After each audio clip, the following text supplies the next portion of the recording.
The next stories don't so much focus on Donald Trump, but there are some adjacent things going forward. This one in particular, it's Pete Hegseth, and he and his Pentagon staff wants to cut the four-star general staff and admirals. A new order by Defense Secretary Pete Hegseth is going to significantly reduce the U.S. military's top leadership, restructuring with a mandated 20% reduction in active duty four-star generals and admirals. It's called Less Generals, More GIs.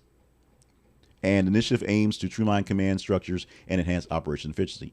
It's not necessarily a bad idea, but it really wants to put the roles of things going on with people in the field, the boots on the ground, if you will, by saying there's way too much overhead, way too many generals in the top half, which is actually a way for Trump to have less generals, to be on TV when they're done doing, Army stuff and Navy stuff. That's basically what it is.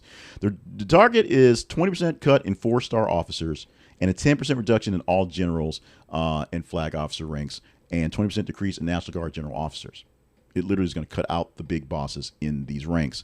The reductions will occur in two phases. First, focus on immediate cuts for top-ranking officers, basically folks that are retiring, not being refilled, and folks that are just not making that next step, getting rid of them.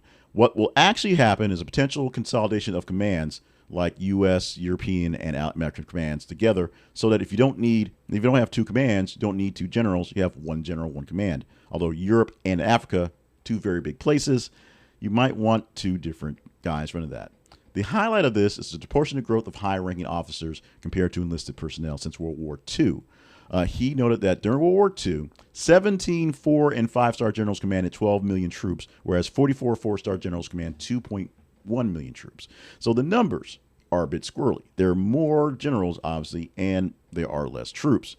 But this is going to be played out how it's going to. Proponents argue that the cuts will reduce bureaucracy and reallocate resources to frontline forces, which is great.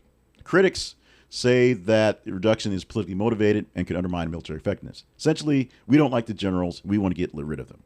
That's the reason behind it. Not really the effectiveness is, it might work out, but, we don't like these folks. So we're going to get rid of them. And it consolidates power. And when we take over the world and we do some sort of military coup, we have less people who can say no. Those are my words. But those aren't words that are foreign to many people going forward.